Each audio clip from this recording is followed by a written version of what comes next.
Hey car fanatics, in this episode of my buyer's guide series, I'm going to show you how to inspect the exterior and interior of a vehicle you're looking at purchasing. In the next video, I'll cover how to inspect the vehicle for proper maintenance, as well as what to look for when test driving the vehicle. When you're walking around the exterior of the vehicle, you want to pay close attention to the condition of the paint and the body panels.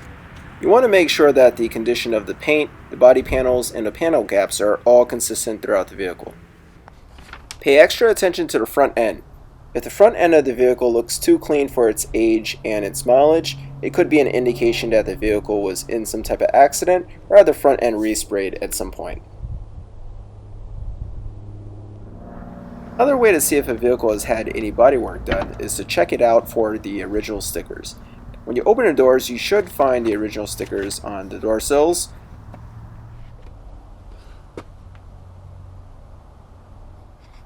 Additionally, for the driver's side door, you'll find a sticker. You can also pop the hood and the engine lid to inspect those for stickers as well.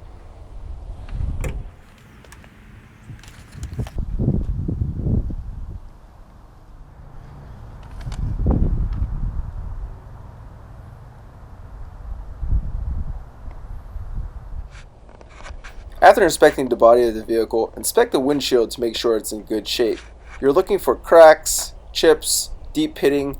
If there are any of these issues, you want to make sure the seller addresses it before selling you the vehicle, or if the car needs a whole new windshield, you want to factor this into your negotiation because the new windshield will cost you at least $1,000. Before moving on to the interior and the mechanical bits, you want to inspect the wheels to make sure they're not damaged in any way, such as curb rash or bent wheels. Take a look at the wheels, make sure they're in good condition. Also, while you're doing this, inspect the tires to make sure all tires are the same brand and the same model.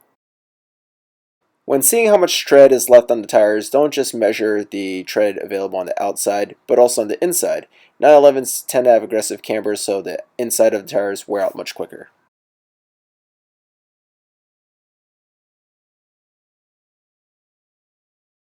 Finally, we want to finish inspecting the exterior of the vehicle by looking underneath the vehicle. So take a look at the car below, make sure there isn't any rust and corrosion, and that all of the panels and stuff are straight and not damaged.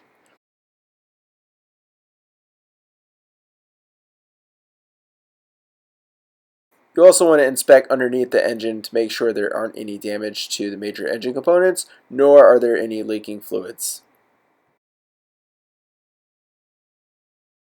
Now we're finally ready to inspect the inside of the car. When you open a door to get in, you should see that the window lowers itself down.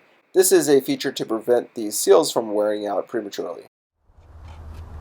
An easy place to start inside the car is by inspecting the seats. Take a look at the seat bolsters to make sure there aren't excessive wear and tear. If there are, it's not necessarily the end of the world. You might be able to get them repaired. You also want to take a look at the back of the seats while you're at it. In my case, my seats have some scuffing. It's not a big deal for me, but if you see some scuffing and you care about this, you can negotiate at this point. Next, carefully inspect the interior panels. You want to make sure there aren't any scratches and excessive wear and tear.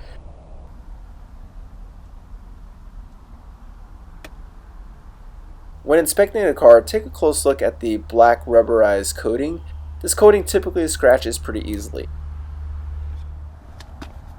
When you're done inspecting the condition of the panels, open the various storage compartments to make sure they open and close properly.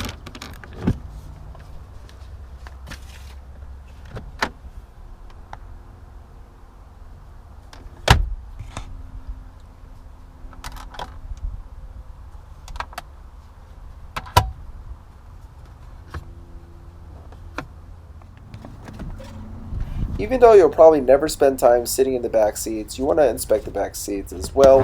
Fold down the seats to make sure they're in good shape and everything works properly. You also want to make sure that the carpet lining is attached to the seats. Sometimes the lining can actually come off. And finally, before you finish inspecting the interior, make sure all the electronics work. So with the car on, press these buttons, make sure they line up, make sure the spoiler deploys. If the car has navigation, check to make sure the navigation actually works.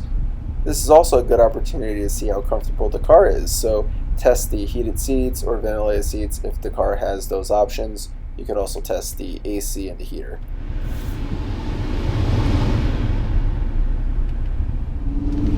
Thanks for watching Car Fanatics. In the next video, I'll give you test driving tips as well as maintenance items to look for. If you like this video, give it a thumbs up and subscribe to the channel. Leave any questions or comments below.